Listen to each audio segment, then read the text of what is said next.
BFM Business, BFM Crypto, les pros. L'avenir est le seul endroit où on est tous certains de passer le restant de nos jours et on lui consacre 25 minutes chaque vendredi. L'avenir par le prisme des blockchains et des cryptos qui contiennent une fraction de cet avenir qui nous attend. Bienvenue à nos pros des cryptos. Ils viennent de nous rejoindre pour la dernière de la saison, comme le temps passe. Owen Simonin. Bonjour Owen. Bonjour. En plateau en plus pour cette dernière, vous êtes à la tête de Meria, une superbe levée de fonds réalisée récemment. Bravo. Et vous êtes bien sûr... Bah oui. Apparemment. Il paraît. Et votre chaîne YouTube Hasher avec un H au début, bien évidemment. Stanislas Barthéry-Lémy est manager pour KPMG. Salut Stanislas. Bonjour Guillaume. On est ravis également de vous retrouver. Bienvenue. Xavier Fenot, lui, nous appelle depuis Interactive Trading. Bonjour Xavier. Bonjour Guillaume. Content de vous retrouver, même si le Bitcoin reste sous les 30 000 pour terminer la semaine. Oui, mois de juillet très calme finalement. Le soufflet qui avait commencé à gonfler le 13 juillet avec l'actualité autour de Ripple est retombé. Alors, il n'y a rien d'inquiétant sur Bitcoin, même si on flirte avec les 30 000 $. Tant qu'on tiendra de toute façon les 28 000 $. Sur Bitcoin, pas d'alerte. On conserve toujours la dynamique haussière qui est en place depuis le début de l'année. Alors, c'est une situation aussi très calme sur Ether qui retombe un peu en dessous des 1 900 $ actuellement, alors qu'on était au-delà des 2 000 $ il y a une semaine. Tant qu'on tient 1 800 $ à court terme, tout va bien. En fait, on est dans ce qu'on appelle techniquement des phases de consolidation horizontale. On a quand même quelques petits départs sur quelques altcoins, comme par exemple MKR, Link ou encore SNX, mais dans la globalité, ça reste très léger. En fait, si on regarde la capitalisation totale en excluant Bitcoin et Ethereum, on est 13% en dessous des plus hauts de l'année 2023, après 15% de hausse en un mois. Donc je crois que globalement, en fait, le marché est en train de se remettre de ses émotions. En fait, dans le mois de juin, qui a quand même été très chaud, au sens positif du terme, surtout sur les altcoins. En attendant peut-être la Réserve fédérale américaine la semaine prochaine, qui va s'exprimer sur ses taux directeurs et surtout sur ce qu'elle compte faire d'ici la fin de l'année. Pause peut-être, vous en avez parlé juste avant, avec un Nasdaq qui a perdu 2% hier. Mais bon, après 50% de hausse depuis le début de l'année, on est juste dans une respiration pour le moment. Donc un peu de patience et un peu de repos sur les cryptos avant probablement un peu plus de mouvement la semaine prochaine. Effectivement, et le Nasdaq va bouger sans doute beaucoup avec le début des publications des GAFAM. La semaine prochaine, 3 GAFAM annonceront leurs résultats. On parle là du Bitcoin, donc on rappelle actuellement 29 824 $. Du côté de l'Ether, on a buté sur les 1900, on est à 1889. Comment est-ce que vous voyez le potentiel, Xavier, avant l'été, on rappelle, c'est la dernière. Donc ce que vous allez dire là va s'inscrire et se graver dans le marbre pour plusieurs semaines. Soyez prudents. C'est vrai que c'est difficile de se projeter pour d'ici tout ce qui peut se passer d'un jour à l'autre, notamment sur le marché des cryptos. C'est un peu la même chose sur l'Ether, comme je le disais, que sur le Bitcoin. En fait, phase de latérisation, on est entre 1800 et 2000 $ depuis finalement quasiment un mois. Donc je vois pas vraiment pourquoi est-ce qu'on sortirait pour le moment de ce range-là, entre 1800 et 2000 $. Moi, je m'attends plutôt privilégier les achats sur repli, donc sur les 1700, pourquoi pas sur l'Ether. En tout cas, tant qu'on tient les 1800, même à très court terme, sur l'Ether, il se passe pas grand-chose. Donc on est effectivement peut-être déjà en vacances en fait sur le marché des cryptos globalement. Xavier Fenot qui nous aura accompagné à nouveau tout au long de la saison et qu'on espère retrouver à la rentrée. Xavier, je vous ai envoyé un petit WhatsApp auquel vous n'avez pas répondu. J'attends votre réponse. Interactive Trading, merci beaucoup Xavier. Et Paris qui s'est cette semaine transformé en une véritable capitale crypto mondiale. Paris cathédrale mondiale des cryptos. Oui. Quels sont les événements d'ailleurs marquants, messieurs, Owen, Stanislas, ceux auxquels vous avez assisté, les événements peut-être même les plus marquants? Stanislas. Tout d'abord, l'ETHCC, Paris, capitale mondiale de la crypto, avec toujours ses vedettes, Vitalik Buterin qui est revenu chaque année et qui, cette année, nous a fait grand plaisir de revenir. Donc avec 5000 personnes, beaucoup d'étrangers, d'anglophones qui venaient. Donc écosystème français, plus tous les grands protocoles, les grandes maisons crypto du monde. Le lundi soir, il y avait Future of France. Pour moi, je trouve ça important parce qu'il y a une forme de solidarité entre beaucoup d'entreprises françaises de la finance décentralisée, mais pas que. Je pense à Swap, Morpho, Mangrove qui nous ont offert une belle soirée.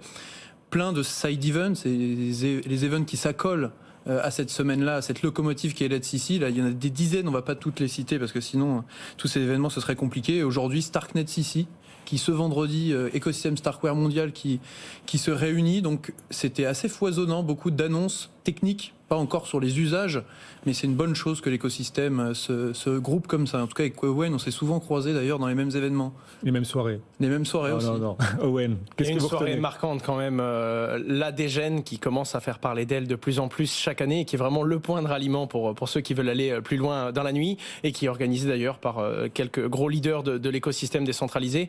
Mais oui, il y a beaucoup de side events à tel point qu'on ne sait pas si on pourra tous les couvrir. La plupart des équipes arrivent avec une grosse partie justement de leurs collaborateurs, parce qu'il y a plusieurs événements stratégiques au même moment, des petits déjeuners, des repas, beaucoup d'événements l'après-midi. Et c'est vrai qu'on a, et là on peut le dire, en France réellement un écosystème foisonnant qui en fait attend l'excuse de l'EDCC pour venir se rencontrer à Paris et pour tisser des collaborations. Et il y a énormément d'acteurs qui viennent de l'international et qui aujourd'hui attendent ce rendez-vous parisien pour pouvoir serrer des mains et pour pouvoir poser les bases de grosses collaborations. Et parmi les stars internationales qui sont passées à Paris cette semaine, Vitalik Buterin quand même. Tout à fait. Patron d'Ethereum. Bon. Et d'ailleurs, les patrons de la plupart des blockchains et des infrastructures elles-mêmes, que ce soit Layer 1 ou Layer 2, étaient présents. Et c'est vrai qu'ils se déplacent eux-mêmes. Jusqu'à des régulateurs français, parce que la DAN a fait aussi une journée mercredi, et il y a l'ANJ qui est venu parler sur ces questions de jeu, l'AMF et la CPR qui étaient aussi présents. Donc on voit que c'est pas que cet écosystème crypto, mais ça intéresse aussi les patrons de la régulation française. Et d'ailleurs, l'autorité des marchés financiers qui fait une prise de parole plutôt bienveillante vis-à-vis des crypto-monnaies sur cette place, la crypto-monnaie qui aujourd'hui est part entière de la finance et de ce qu'elle va devenir à l'avenir. Comme quoi, vous le dites à chaque début d'émission, c'est un petit peu les mots de l'autorité des marchés financiers cette fois-ci. Effectivement, et peut-être un jour verra-t-on Satoshi Nakamoto dans une conférence, peut-être. Voilà. Peut-être qu'il est même déjà venu. Peut-être. Ah oui, qui sait. Peut-être est-il même autour de cette table. Stanislas, c'est vous ? C'est plutôt Owen dans ce cas-là, c'est pas moi. Pour le Graal, on plaisante. Le Graal a trouvé son maître, mesdames, messieurs. Société Générale est la première entreprise à obtenir le très convoité statut d'agrément PSAN. C'est une première en France. De nombreuses entreprises ont l'enregistrement, mais Société Générale est donc la première à travers sa filiale à obtenir l'agrément, le Graal. Et on disait depuis des mois et des mois que le premier qui l'obtiendrait, ça lui ferait un sacré argument marketing et pour se développer. Qu'est-ce que ce Graal, en tout cas cet agrément désormais obtenu par la filiale Forge de Société Générale, va pouvoir changer à son destin ? De pouvoir adresser la demande institutionnelle. Moi, je le vois avec KPMG au quotidien, on aide des corpos, CAC 40, certaines institutions. Il y avait un peu ce besoin de voir des acteurs qui étaient non pas enregistrés, mais agréés. C'est-à-dire que l'enregistrement, c'était obligatoire, mais c'était assez, on va dire, léger, mais une bonne chose pour faire monter l'écosystème français et aussi les étrangers. Maintenant, le côté, c'est l'agrément qui est obligatoire avec MiCA, donc le règlement au niveau européen. Et le fait que Société Générale Forge obtienne cet agrément, pour moi, j'y vois une certaine puissance à ça, parce qu'ils se sont fait agréer, notamment sur la conservation, sur le change crypto à crypto vers les monnaies fiat, l'euro, et passage d'ordre pour le compte de tiers. Donc là, on est sur une gamme de services qui est assez complète. Si une entreprise, si des fonds d'investissement veulent faire de la conservation, tantôt acheter, Forge semble être un partenaire idoine. Il y a d'autres banques qui vont arriver vers ça, mais Forge en premier, c'est quand même un fort retentissement dans l'écosystème. Pour les entreprises du CAC 40, c'est aussi une banque de premier plan, donc pour le coup un partenaire de choix. En tout cas, c'est même des mots de Marianne Barbalayani qui l'annonçait mercredi. Elle était fière d'annoncer ce premier dossier d'agrément. La présidente de l'AMF. Exactement. Qui se faisait attendre depuis quelques mois. À chaque fois, on entendait qu'un dossier agréé allait venir. Il est enfin là. Ça y est, c'est du dur, c'est du solide. Le premier agrément PSAN délivré donc à une banque. Alors ça a fait réagir la communauté, on a regardé sur les réseaux sociaux. Certains ont même parlé d'un grand remplacement des acteurs natifs crypto par les banques, par la finance traditionnelle. Voilà, certains s'émeuvent en disant c'est une banque qui remporte ce premier agrément. Et ça nous amène à vous poser quand même à l'un et à l'autre cette question. Est-ce que pour les acteurs natifs crypto, la barre est trop haute ? Est-ce que ce sera forcément les acteurs de la finance traditionnelle qui obtiendront l'agrément PSAN ? On parle beaucoup des acteurs de la finance traditionnelle parce qu'au même moment, aux États-Unis, on avait un petit peu le même sentiment avec ce qui est en train de se passer sur les pure players, les Coinbase qui étaient là depuis le début, les Binance, et ceux qui, petit à petit, déposent des ETF, BlackRock, qui commencent et qui des fois s'allient même aux acteurs, aux pure players, pour proposer leurs solutions. En l'occurrence, qu'est-ce qui risque de se passer ? Malheureusement, on n'a toujours pas de boule de cristal, mais c'est pas surprenant qu'un établissement aussi solide que la Société Générale arrive à obtenir le tout premier agrément. Société Générale, c'est une émission d'obligation avec Forge en 2017 sur la blockchain. C'est Société Générale Securities Services qui travaillait déjà avec des fonds d'investissement sur de la crypto-monnaie. Et c'est également plusieurs itérations de stablecoin et d'opérations qui ont été petit à petit rondement menées techniquement avec les retours ou non positifs de la communauté, mais en tout cas des tentatives techniques de proposer des solutions et de commencer à utiliser cette matière que peut offrir la blockchain. En attendant, c'est sûr que c'est un gros travail d'un point de vue de la régulation, de se mettre en conformité pour être agréé PSAN. Société Générale avec Forge les premiers, ce ne sera pas les derniers, c'est une certitude. En attendant, pour les plus petites structures, étant donné que c'est très lourd en obligations de lutte contre le blanchiment d'argent, lutte contre le financement du terrorisme, gel des avoirs, mais également du policymaking, de l'intégrité de marché, qui sont des pratiques du monde de la finance traditionnelle finalement, et qui sont pour beaucoup de start-up et de beaucoup de jeunes entreprises qui ont découvert la régulation, des obligations qui sont pour certains totalement nécessaires, pour d'autres très très lourdes, mais également en termes de sécurité informatique, que ce soit des pénétrations de testing, donc de la sécurité qui vient de l'extérieur et des essais sur justement la sécurité du code de la plateforme, mais également sur toutes les fonctionnalités financières, car je rappelle qu'en crypto-monnaie, on ne protège pas que de la donnée, on protège de l'argent, et si quelqu'un arrive à mettre la main dessus, cet argent, on ne le reverra pas. Voilà pourquoi, à bien des écarts, il y a des obligations qui sont lourdes, que ce soit financièrement, que ce soit en tant que ressources humaines. Finalement, les deux plus grosses ressources dont a besoin une jeune start-up aujourd'hui, et on risque de voir des levées de fonds et des entreprises qui recrutent massivement pour justement pouvoir déposer leur dossier d'agrément. Tout ça est super intéressant. Ce sont les développements en direct de l'écosystème Web3 et crypto auxquels vous assistez, les pros des cryptos, chaque vendredi, même si c'est la dernière de la saison. On retrouvera bien sûr nos experts à la rentrée. Cette question maintenant philosophique. Chacun va pouvoir prendre un instant de respiration et de réflexion. Effectivement, la question est la suivante. Quels sont les piliers essentiels, d'après vous, de l'écosystème crypto ? Chacun a 3 secondes pour réfléchir. 1, 2, 3. Chacun a sa réponse. Quand on y réfléchit, on peut se dire que les stablecoins sont un pilier essentiel, messieurs, de l'écosystème crypto. Et AAVE a lancé, ça y est, son propre stablecoin ces derniers jours. Quelle différence ? Quelle utilité, alors qu'il existe déjà énormément de stablecoins ? Pourquoi ce nouveau stablecoin siglé AAVE ? Pour le coup, le stablecoin fait partie de l'un de ces 3 piliers, puisqu'il répond en grande partie à du besoin de liquidité de cet écosystème et du besoin de pouvoir dormir sur des valeurs un petit peu moins volatiles que le Bitcoin, parce que par le moment il fait tourner la tête.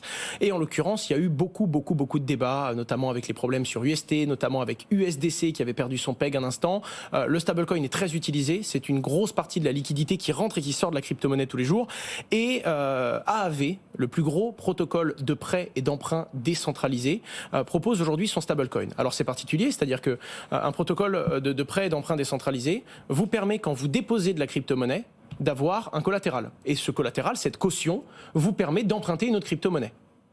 Eh bien, là, en l'occurrence, quand vous déposez de la crypto-monnaie, quand vous déposez une caution sur AAV, vous avez le droit de générer ce fameux stablecoin, le Go.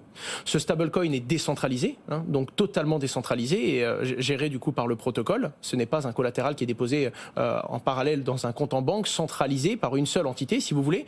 En parallèle de ça, il est surcollatéralisé, c'est-à-dire que pour $1, entre guillemets, un équivalent dollar émis sur le réseau, il y a plus d'$1 collatéralisé.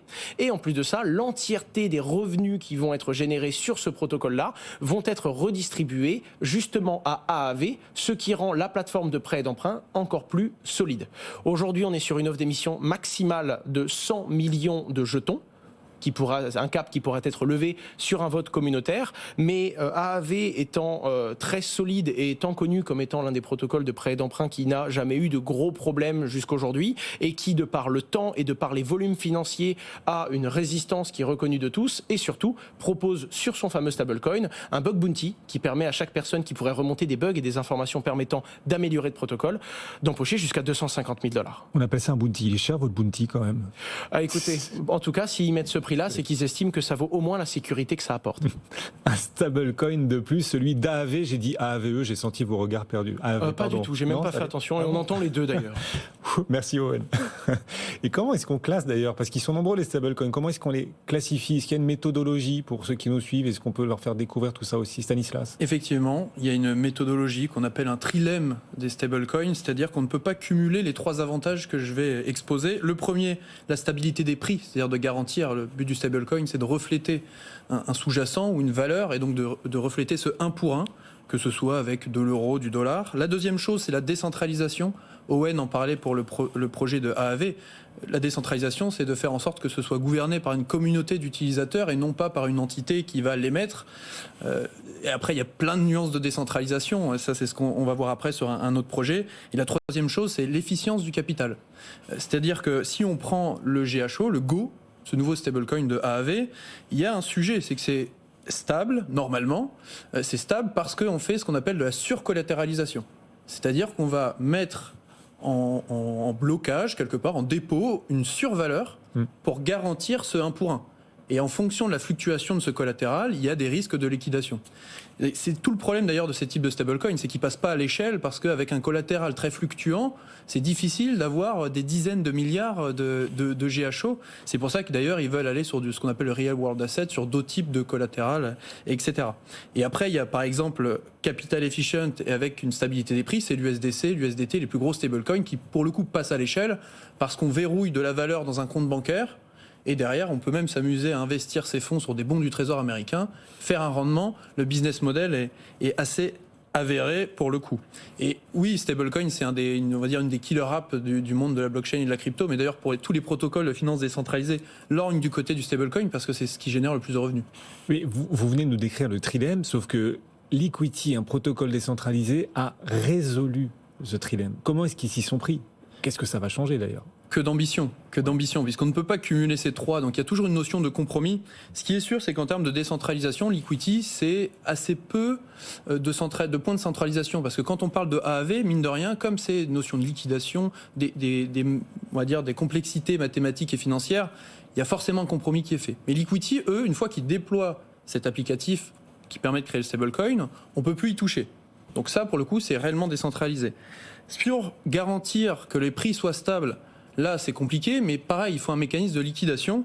Le sujet, c'est que c'est toujours pareil, c'est qu'on peut créer ce stablecoin Liquity, le LUSD, à partir d'un collatéral qui ne serait pas juste de l'Ether, ce qui était la version 1 de leur protocole, mais une version synthétique, une version liquide de l'Ether qui est mis en jeu pour sécuriser le protocole. Ce qui fait que c'est plus de l'Ether simplement, c'est de l'Ether mis en jeu, ce qui permet de générer du rendement sur ce collatéral. Alors, est-ce qu'ils ont vraiment cassé le trilemme du stablecoin ? Non, parce qu'en réalité, on peut déjà émettre bientôt du GHO et déjà du DAI avec ce type de collatéral, et ça n'a jamais explosé en termes de market cap ou en termes de circulation. Donc c'est toujours bien de faire des grandes annonces. C'est, on va dire, une nouvelle offre sur le marché, mais non, ils n'ont pas cassé le trilemme. Pour ceux qui nous suivent à la radio, à la télé, qui n'ont pas forcément tout compris, parce que c'est technique, mais c'est aussi essentiel et fondamental dans cet écosystème qui se déploie, le replay à suivre sur notre site BFM Bourse, et il sera disponible tout l'été, puisque c'est la dernière de la saison. Vous avez une sacrée responsabilité, là. Et nous revenons à la rentrée. Vous revenez à la rentrée, bien évidemment, bien évidemment.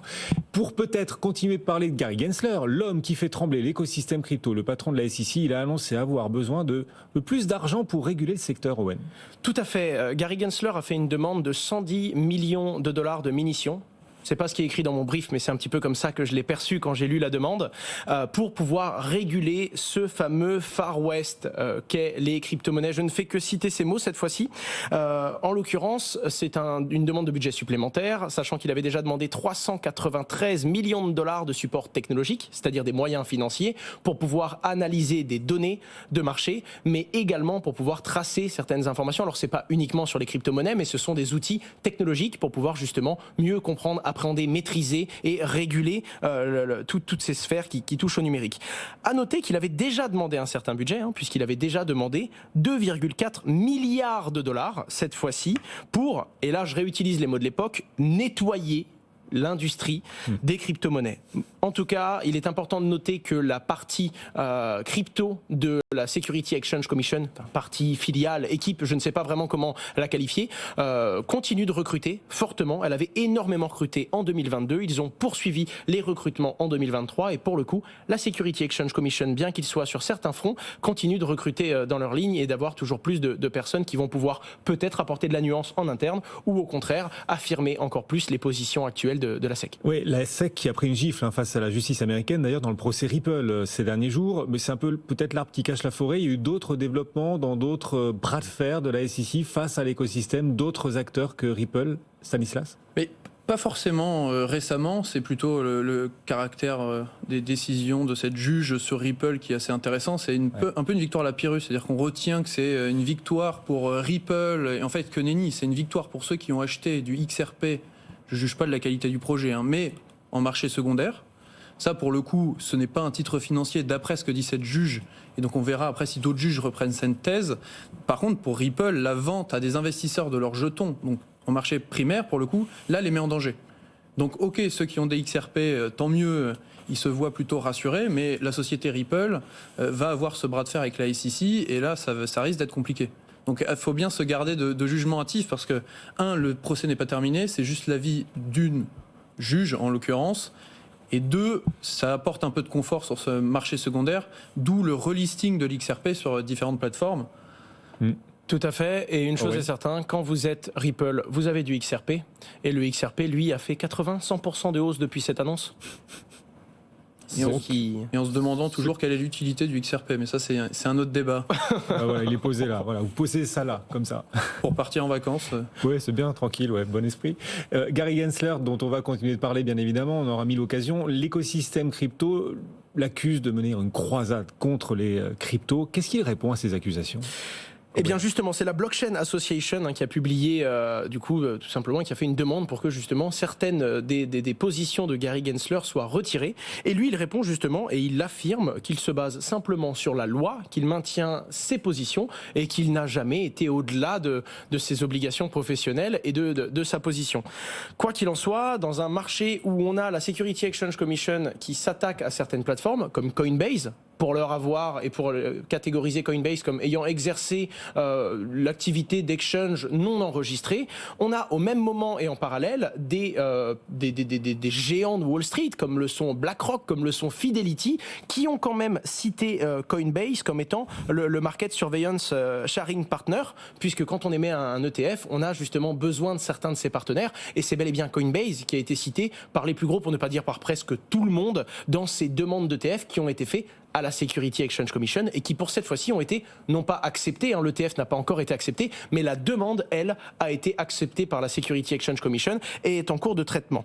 Enfin bref, en tout cas, M. Gensler s'est encore exprimé à ce sujet en pointant du doigt le fait que s'il y avait eu justement ces faits qui avaient été remontés vis-à-vis de Coinbase, c'était principalement parce que les exchanges de crypto-monnaies ont tendance à exploiter un ensemble de services qui eux-mêmes sont en conflit, et ça crée une indécision qu'il est compliqué de se positionner aujourd'hui.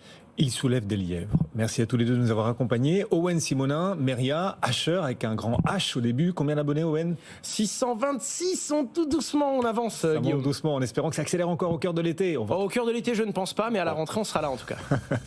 Merci Owen pour votre fidélité, à toutes vos équipes qui nous aident à bâtir ce rendez-vous chaque semaine, effectivement, les pros des cryptos. Stanislas, un grand merci également de nous avoir accompagnés aujourd'hui. Stanislas Barthélémy, manager KPMG. Et avec 12 abonnés pour le coup, ma famille et mes amis. Ouais, mais ils sont précieux. Exactement. Voilà. Peu nombreux, mais qui valent de l'or. Vous savez que ce qui est Loire est cher. Oui. Voilà. Allez messieurs, bon été. Il est bien mérité maintenant. Bon retour. Et à bientôt. Rendez-vous à la rentrée.